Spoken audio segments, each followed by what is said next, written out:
안녕하세요. 오늘도 사연사롱을 찾아주셔서 감사합니다. 서울에 사는 30대 초반 여성이에요. 결혼은 철없을 때 해야 한다고 하잖아요. 나이 들면 보고 듣는 게 많아서 결혼하기 힘들다고 말이죠. 그런데 저는 그 말에 결사반대예요. 철없을 땐 사랑 하나만 보고 결혼을 하기 쉽기 때문에 정작 중요한 걸 못 보게 되는 경우가 많으니까요. 바로 제가 그런 경우였죠. 대학에 들어가 처음 나갔던 소개팅에서 의대 본과 2학년 학생한테 콩깍지가 제대로 씌어서 재학 중에 결혼을 해버렸거든요. 그땐 이 남자 없이는 못 살겠다 싶었고 혹여 다른 여자가 채갈까봐 조바심이 나서 결혼을 서둘렀어요. 당연히 저희 집에서는 결사반대였죠. 갓 20밖에 안 된 딸이 입학과 동시에 결혼을 하겠다고 나서니 어느 부모가 쉽게 그러라고 하겠어요. 정신 차려 이거사. 대학 가려고 그 고생을 해놓고는 전공 살릴 생각은 안 하고 벌써부터 결혼 타령이야. 나랑 네 아빠가 이 꼴 보자고 그동안 뼈 빠지게 널 키운 줄 알아? 결혼은 둘만 좋다고 되는 일이 아니야.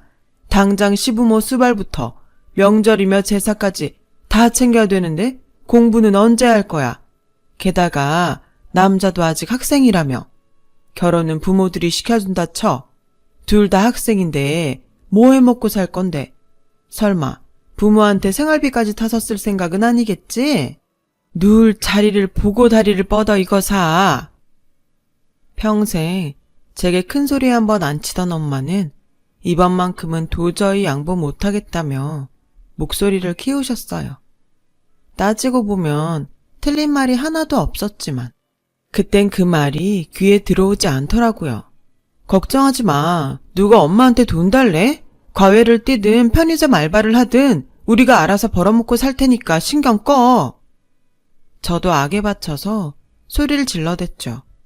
아빠는 이런 저를 보시고는 한참 말없이 계시다가 그러시더라고요. 그래, 네가 정 원한다면 결혼해라. 젊어 고생은 사서도 한다는데 둘이 고생하며 시작하는 것도 나쁠 건 없다. 대신 이거 한 가지는 확실히 하자. 부모된 입장으로 결혼식은 치러주마. 학비도 내가 졸업할 때까지는 대주마. 대신 그 외에 모든 지원을 끊을 테니 너희 둘이 벌어서 생활하도록 해. 아빠의 결정에도 엄마는 끝까지 반대를 하셨지만 결국 아빠의 뜻에 따르기로 하셨어요. 어렵게 부모님 허락을 받은 저는 며칠 뒤 남자친구와 함께 시댁에 찾아갔어요. 시부모님께 잘 보이려고 한껏 꾸미고 백화점에서 새로 산 힐까지 신은 저는 버스에서 내린 지 5분도 안 돼 후회를 하고야 말았어요. 가파른 언덕길을 오르고 한 사람이 겨우 지날 만한 골목길을 따라 한참을 걸어 올라가야 했거든요. 새 구두를 신은 탓에 발꿈치가 벗겨져서 발을 뗄 때마다 쓰리고 아렸어요. 정말 더는 못 걷겠다 싶은 그때서야 비로소 시댁에 도착할 수 있었죠. 엘리베이터도 없는 다세대 주택 5층까지 걸어 올라간 저는 숨이 턱 밑까지 차오른 채 시부모님께 인사를 했어요. 땀을 뻘뻘 흘리면서요. 현관에서부터 제 차림을 유심히 살피던 시누이는 제 손에 들린 백을 보곤 눈이 휘둥그레져서는 그러더군요. 대박! 엄마 저 언니 샤넬백 들고 왔어. 완전 부잣집 딸인가 봐. 시누이의 말에 시어머니는 얼굴에 화색이 돌더니 그러는 거예요. 네 오빠는 곧 의사 될 사람인데 당연히 와이프가 저 정도 레벨은 돼야지. 어서 와요. 오느라 수고 많았어요. 시어머니는 제 손에 들린 명품백에 시선이 꽂힌 채 연신 미소를 지으셨어요. 시어머니는 남편이 중학교 2학년 때 이혼을 하신 뒤로 혼자서 남매를 키워오셨다고 하더라고요. 없는 형편에 아들을 의대까지 보내느라 등골이 휘는 줄 알았는데 아가씨를 보니 이제 내일은 끝났다 싶네요. 그래, 부모님께서 몇 평짜리 아파트로 해주신다던가요? 네? 아파트라니 무슨 아파트요? 제 물음에 시어머니는 당연한 걸 묻냐는 표정으로 그러셨어요. 우리 애가 아직 본과 학생이긴 하지만 의사나 진배 없는데 당연히 여자 집에서 집이랑 차 정도는 혼수로 해와야죠. 아직 어려서 잘 모르나 본데 의사 남편 얻는 거 쉬운 거 아니에요? 의사고시만 패스하면 사회적 지위며 돈은 알아서 따라올 텐데 그 정도 투자는 당연히 해야지. 듣자하니 집도 꽤 산다던데 외동딸 시집 보내면서 설마 부모님이 그 정도도 안 해서 보내실라고. 서로 간에 맘 상하지 않는 선에서 해요. 시어머니는 이참에 한몫 단단히 잡으려고 작정한 사람처럼 첫 대면 자리에서 대놓고 혼수며 예단비까지 꼼꼼하게 요구하셨어요. 저는 드라마에서나 보던 상황을 몸소 겪어보니 어안이 벙벙한 게 정신을 못 차리겠더라고요. 그래서 그저 고개만 끄덕이고 있었죠. 집으로 오는 내내 기분이 찜찜했지만 일단 부모님께 맡기기로 했어요. 집에 돌아와 부모님께 아파트랑 차 얘기를 했더니 엄마가 방방 뛰셨어요. 의사 되려면 한참 멀었는데 벌써부터 한몫 챙길 궁리부터 하는 거 보니 시어머니 자리 됨됨이를 알겠다고요. 그러시면서 꼭 그런 집에 시집을 가야겠냐고 한 소리 하셨죠. 사실 저도 그 부분이 마음에 걸리긴 했지만 시어머니를 모시고 살 것도 아니라서 그냥 물러설 순 없었어요. 솔직히 틀린 말은 아니잖아. 본과 졸업하고 인턴 레지던트 마치면 의사 되는 거 사실인데 대접은 해줘야지. 엄마도 의사 사위 있으면 좋잖아? 그러니까 너무 그러지 마.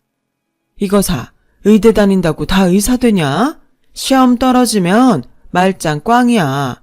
그리고 의사가 아니라 의사 하랩이라도 그렇지. 금쪽 같은 내 새끼 내주는 것도 아까운데 왜 집이랑 차까지 해줘? 그렇게 돈 싸매고 할 거면 이 결혼 당장 때려쳐. 엄마는 이때다 싶었는지 강하게 밀고 나왔어요. 엄만 딸이 혼수도 변변히 못해가서 시댁 눈치 보고 살길 원해? 어차피 내가 살 집이고 내가 탈 차인데 좀 기분 좋게 해주면 안 되냐고.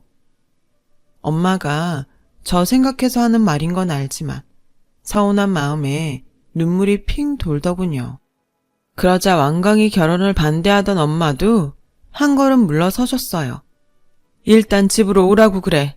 사람을 봐야 허락을 하든 말든 하지. 그래서 다음날 남편을 집으로 불렀어요. 제가 아직은 학생이라서 가영이를 먹여 살릴 능력은 안 됩니다. 하지만 전문의 따는 대로 남편 노릇 제대로 하며 살겠습니다. 장인어른, 장모님 믿어주세요. 처음부터 반대만 하던 엄마는 남편을 만나보시고는 조금은 마음이 풀린 것 같았어요. 부모님께 깍듯하게 대하는 바른 모습에 꽤 호감이 생긴 것 같더라고요. 결국 저희 부모님은 못 이기는 척하며 28평 아파트와 소형차 한 대를 해주기로 하셨어요. 이 정도면 시댁에서 별 말 안 하겠다 싶어 다음날 시어머니께 말씀드렸더니 땅이 꺼져라 한숨을 쉬시지 뭐예요. 28평에서 답답하게 어떻게 사니? 게다가 의사 체면이 있지. 세상에나 소형차가 뭐니? 너도 참 그렇다. 부모님이 그러시면 너라도 나서서 좀 더 해달라고 했어야지. 입 꾹 다물고 있었던 거냐? 넌 어쩜 그렇게 생각이 없니? 결혼도 하기 전부터 네 남편 기죽일 작정인 거니? 그건 그렇고 우리의 학비는 니네 집에서 대주는 거 맞지? 보다시피 우리 집 형편이 비싼 의대학비 될 처지가 못 된다. 지금까지도 허리띠 졸라매며 빚내서 보내고 있는 터라 당장 다음 학기부터 니네 집에서 학비 안 대주면 학교도 그만둬야 할 처지야. 네? 학비까지 대라고요? 그건 좀 곤란한데요. 산 넘어 산이라고 집이랑 차 문제를 해결하고 나니 이젠 학비까지 대라는데 정말 미치겠더라고요. 하지만 그렇다고 남편 학비까지 우리 부모님께 해달라고 할 순 없어서 우리 손에서 해결해보기로 했어요. 그리고 몇 달 뒤 드디어 우리는 결혼식을 올렸고 꿈에 그리던 신혼생활을 시작할 수 있었어요. 다행히도 부모님께서 우리 쪽 축의금을 비상금으로 쓰라며 제게 주신 덕분에 생활비와 다음 학기 남편 학비까지는 충당할 수 있었죠. 하지만 제가 알바를 해서 버는 돈이라곤 대학생 용돈도 안 되는 정도라서 축의금이 바닥이 나고부터는 눈앞이 캄캄해졌어요. 그래서 시어머니한테 일부라도 도와주실 수 없겠냐고 부탁을 드렸더니 인상부터 쓰시더라고요. 네 몸에 명품을 휘두르고 다니면서 돈 없다는 말이 나오니? 네 명품 가방만 팔아도 우리 애 한 학기 학비는 좋게 나오겠다. 학생이 건방지게 무슨 명품이니? 어머님은 이제 제 명품 백까지 팔아서 남편 학비를 대라고 요구하더라고요. 아빠가 대학에 합격했다고 사주셨던 가방이라 제겐 소중한 거라서 솔직히 망설여졌어요. 그래도 어떡하겠어요. 남편 대학은 졸업시켜야 하는데. 그래서 장롱에 고이 간직해두었던 명품 백을 모조리 꺼내서 강남에 있는 중고 명품 샵으로 향했어요. 남편이 의사만 되면 모두 되찾아오겠다 다짐을 하면서요. 근데 가격을 너무 안 쳐주는 거예요. 에게? 이거밖에 안 쳐줘요? 이거 한정판이라고요. 애지중지하던 백과 장신구를 팔면 얼추 학비는 마련이 되겠다 했는데 살 때와는 완전 다르게 헐값을 부르더라고요. 그나마도 팔기 싫으면 관두라는 투였죠. 그래도 어쩌겠어요. 한 푼이 아쉬운 마당에 팔아야죠. 그렇게 제 수중에 있던 명품백을 다 팔았는데도 남편 학비를 만들려면 택도 없었어요. 학생 신분에 목돈을 빌릴 데도 없고 해서 결국 염치불고하고 친정으로 향했죠. 이러니 저러니 해도 믿을 구석은 친정 부모님 뿐이니까요. 그런데 막상 집에 가보니 도저히 입이 안 떨어지더라고요. 결혼할 때 그렇게 챙겨주셨는데 또다시 돈 얘기를 꺼내는 게 너무 죄송했거든요. 그래서 혹시 돈 될 만한 게 뭐 없을까 고민하는데 그 순간 언젠가 엄마가 저한테 가지라고 했던 명품 백이 생각나더라고요. 그래서 안방 드레스룸으로 들어가 엄마가 가지라고 했던 명품 백을 들고 나왔어요. 일단은 먼저 돈으로 바꿔 쓰고 얘긴 나중에 해야겠다 생각했어요. 그렇게 엄마 몰래 가지고 나온 명품 백을 판 덕분에 남편의 다음 학기 등록금은 가까스로 마련이 됐어요. 하지만 버는 것보다 지출이 많은 처지라 학기가 바뀔 때마다 남편 등록금 걱정이 끊이지 않았어요. 그래서 돈이 되는 걸 내다 팔게 되었어요. 처음엔 혼수로 해온 가전제품을 팔다가 나중엔 제 등록금까지 남편 학비로 고스란히 들어가고 말았어요. 처음엔 가장으로서 역할을 못해 미안해하던 남편은 그런 일이 잦아지자 언젠가부턴가 담담해지더군요. 그 무렵 저는 갈수록 악화돼가는 경제 상황에 극심한 스트레스를 받아서 우울증까지 생기고 말았어요. 그러다 보니 저한테 모든 짐을 떠맡기곤 혼자 편하게 살고 있는 남편과 갈등의 골이 깊어지기 시작했어요. 행복할 줄만 알았던 결혼 생활은 그렇게 지옥처럼 변해버렸죠. 숨이 막혀서 더는 이렇게 못 살겠더라고요. 그래서 남편을 붙잡고 한 소리를 했더니 나도 힘들어. 안 그래도 실습이다 뭐다 힘들어 죽겠는데 너까지 꼭 나를 힘들게 해야겠냐? 그러지 말고 장인어른한테 도와달라고 하면 되잖아. 사위도 자식인데 내 학비 정도는 내줄 수 있는 거 아니야? 돈이 없는 것도 아니고 니네 집 그 정도 형편은 충분히 되잖아. 무슨 말이 그래? 자기 등록금을 왜 우리 부모님한테 대달라는 건데 어쩜 사람이 이렇게 뻔뻔해? 누가 꽁으로 먹겠다는 거냐? 전문의 따서 갚아주면 되잖아. 자기 학비며 생활비 대느라 저는 휴학까지 하고 알바 뛰느라 등골이 빠지는데도 고마워하기는커녕 더 안 해준다고 화를 내는 남편을 보니 오만정이 다 떨어지더라고요. 그래? 그럼 각서라도 써줘.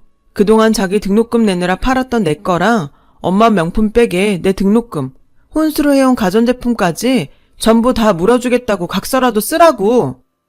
솔직히 받아내겠다는 생각은 없었지만 남편이 하도 괘씸해서 저는 기를 쓰고 각서를 받아내고야 말았어요. 그러자 그날 밤 시어머니가 집으로 찾아오셨더라고요. 남편한테 각서 얘기를 들었는지 잔뜩 화가 나서는 씩씩대면서요. 얘, 넌 무슨 애가 그 모양이니? 그깟 등록금 좀 낸다고 네 남편을 빚쟁이 취급해? 어디서 이게 되먹지 않은 짓거리야? 니네 친정에선 그렇게 가르치디? 막말로 네 남편 의사 되면 누가 제일 덕 보는데? 너 아니니? 그럼 그 정도 투자는 해야 할 거 아냐. 니네 친정 부모님도 그렇다. 딸 자식 시집 보내놓고 나 몰라라 하는 게 말이 되니? 내 상식으로는 도저히 이해가 안 간다. 이래서야 우리 승훈이 전문 있다면 병원은 차려주겠냐고. 남들은 의사사위를 업고도 다닌다는데 뭐 해준 게 있다고 내 아들을 들들 볶아? 네가 이렇게 나오니 나도 별 수 없구나. 이참에 나도 각서 한 장 받아야겠다. 너 내일 당장 가서 너희 부모님한테 우리 승원이 전문 있다면 병원 차려준다는 각서 한 장 받아와라.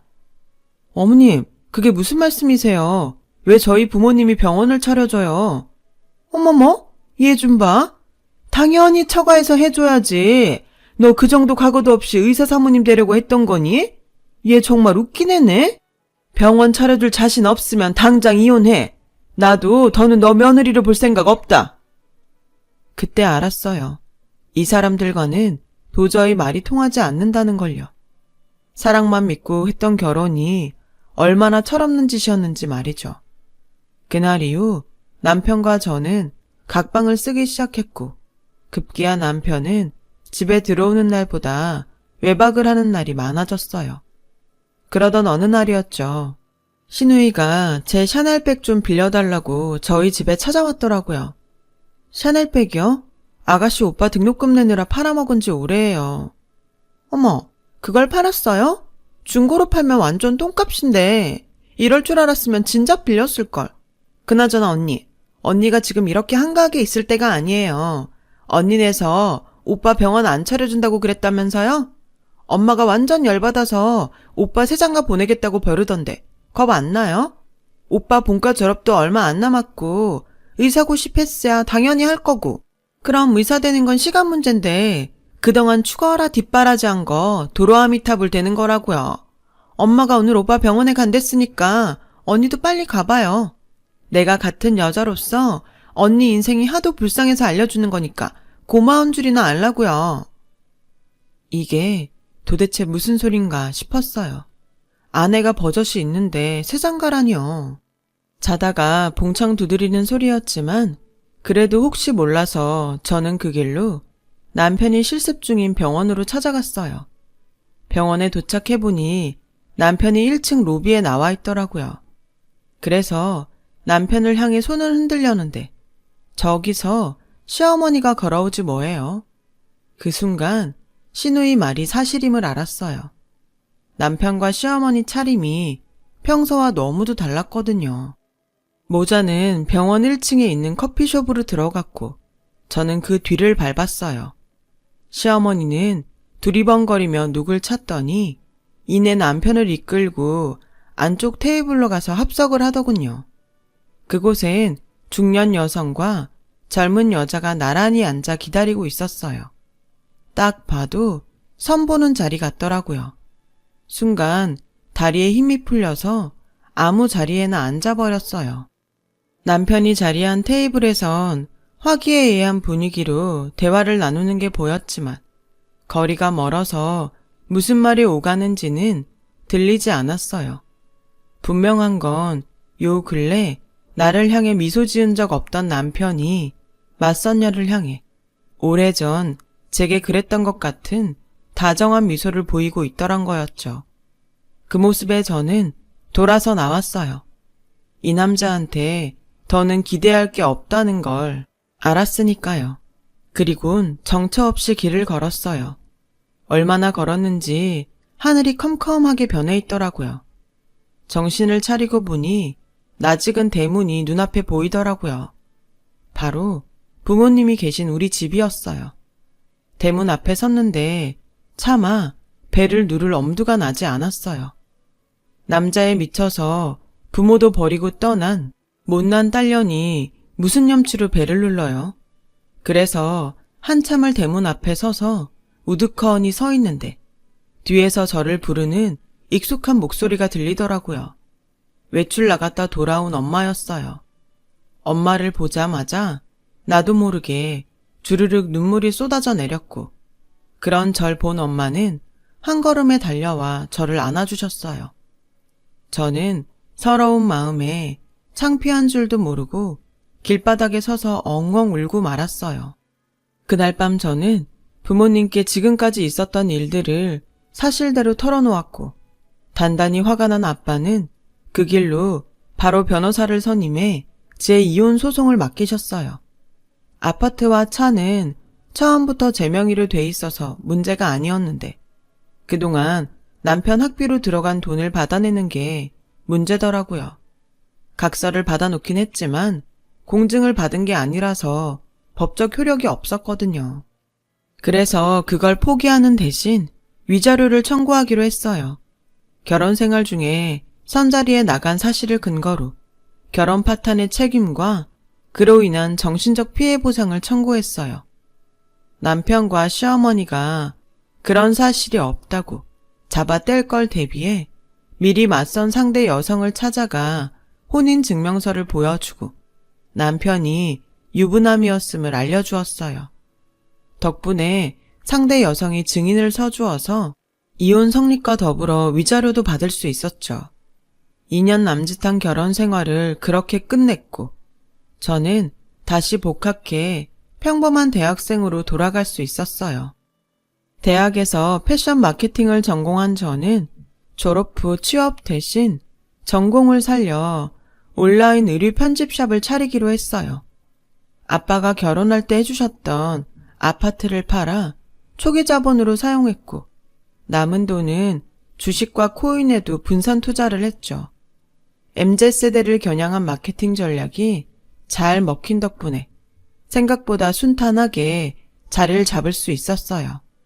하지만 몸을 안 사리고 일에만 빠져 산 탓에 사무실로 가던 중 길에서 정신을 잃고 쓰러지고 말았어요. 다행히 길 가던 행인이 쓰러진 저를 발견하곤 근처 병원으로 데려간 덕분에 별 탈 없이 깨어날 수 있었어요. 그리고 그 병원에서 지금의 남편을 만나게 되었지 뭐예요. 행인의 등에 업혀온 저를 진찰해 주었던 의사가 바로 제 남편이에요. 처음엔 또다시 의사랑 엮이고 싶지 않아서 남편의 구애를 거절했는데 환자들에게 싹싹하고 늘 한결같은 모습에 저도 모르게 서서히 마음이 열리더라고요. 그래서 1년간 연애를 하다가 작년 봄에 재혼을 하게 됐어요. 남편은 5년 전 교통사고로 아내를 잃고 혼자 살고 있던 터라 시댁도 저희 집도 반대 없이 결혼을 진행할 수 있었어요. 게다가 시아버지께서 병원장을 맡고 계셔서 전 남편처럼 개원 욕심을 부릴 이유도 없었어요. 현재 우리 부부는 둘 다 한 번의 상처가 있는 만큼 서로의 상처를 보듬으며 살고 있어요. 이렇게 꽃길만 걸으면 되겠다 했는데 글쎄 얼마 전에 남편과 병원에서 전 남편과 마주쳤지 뭐예요. 남편 진료실에서 면접을 보고 나오는 길이더라고요. 이 인간이 페이닥터로 취직을 하려고 왔나 했는데 알고 보니 사무장 면접을 보러 왔더라고요. 직접 면접을 담당했던 남편이 그러는데 의사고시에 떨어졌다는 거 있죠. 거기다 의대 다니면서 학자금 대출받은 거랑 저한테 위자료 주느라 사금융회사 대출받은 것까지 줄줄이 걸려 있어서 사무장 면접까지 보러 오게 된 거였죠. 생각 같아선 남편한테 말해서 당장 떨어뜨리라고 하고 싶었지만 인생이 불쌍해서 별말 않고 있었는데 이 인간이 지 엄마랑 저희 집까지 찾아와서 절 협박을 하지 않았겠어요? 남편한테 말해서 자기를 붙여주지 않으면 제가 전 남편을 잊지 못해서 자기를 병원으로 불러들였다고 남편한테 말하겠다나요? 뭐 이런 거지 같은 것들이 다 있는지. 인간아, 너 아직도 그러고 사니? 네가 심보를 그따위로 쓰니까 남들 다 붙는 시험도 떨어지는 거야. 애초에 너 같은 건 의대에 갈 생각을 하면 안 되는 거였어. 사람 목숨을 다투는 일을 너 따위 쓰레기가 한다는 게 말이 되니? 그러니까 정신 차리고 네 갈 길 가세요. 우연이라도 마주치고 싶지 않으니까. 어머, 얘 말하는 것 좀 봐라. 네가 아주 눈에 뵈는 게 없나 보구나. 운 좋게 의사 남편 만나 팔 잡혔다고 네 전 남편한테 이래도 되는 거니? 너 우리가 입만 뻥끗하면 또다시 이혼녀 되는 건 일도 아니다. 아, 그러세요, 아주머니. 그럼 어디 그렇게 해보세요. 아주머니 인생이 사기라서 남 속이고 협박하는 게 생활이신가 본데 세상 그렇게 호락호락하지 않아요. 지금 당신들 서 있는 이 자리만 해도 CCTV가 3대나 설치돼 있어요. 당신들이 하는 말 하나하나 토시 하나 빠지지 않고 녹음되고 있다고요. 그런데도 어디 날 협박해 보겠다면 그러시던가요. 협박에 무고로 확 쳐넣어 줄 테니까. 어쩜 시간이 지나도 두 사람은 반성이라는 건 몰라? 당신이 나한테 한 짓 기억 안 나요? 의대생 아들 팔아서 한미천 잡으려다 아들 인생까지 망쳤으면 속지 않은 마음으로 살 것이지. 여기가 어디라고 찾아와서 행패해요? 당신이 그러고도 부모입니까? 당신 아들은 당신이 망친 거예요. 그러니까 엄한 사람 괴롭히지 말고 댁 가서 쥐죽은 듯 사세요. 한 번만 더 찾아와봐. 이번엔 위자료가 아니라 실형 살게 해줄 테니까. 그제야 협박이 안 먹힌다는 걸 깨달은 전 남편은 제 바지가랑이를 붙들고 매달리기 시작했어요. 자기야, 미안해. 이게 다 엄마가 시켜서 한 짓이야. 나 알잖아. 개미 한 마리 못 죽이는 성격인 거. 그러니까 화 풀고 딱 한 번만 나 좀 도와주라. 나 이번에 취직 못하면 정말 장기까지 털릴지 몰라. 사금융 이자만 억이 넘는다고. 그러니까 자기 남편한테 말해서 나 사무장 좀 시켜줘. 내가 이렇게 싹싹 빌게.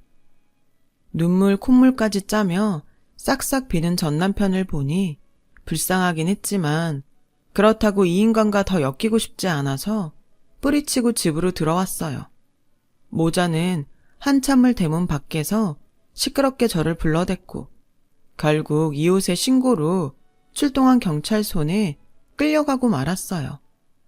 참, 징글징글 하더라고요. 어떻게 자신들이 상처 준 사람을 찾아와 뻔뻔하게 협박할 생각을 했을까요? 이 뻔뻔한 모자 덕분에 새삼 지금의 제 가정이 얼마나 안락하고 행복한지 다시금 느끼게 되는 하루입니다. 지금까지 제 사연을 들어주셔서 감사드립니다. 여러분의 가정도 평안하시길 바랍니다. 여러분, 사연 댓글에 응원과 현명한 조언 부탁드려요. 좋아요와 구독은 저에게 큰 힘이 됩니다. 오늘도 좋은 일 가득하세요.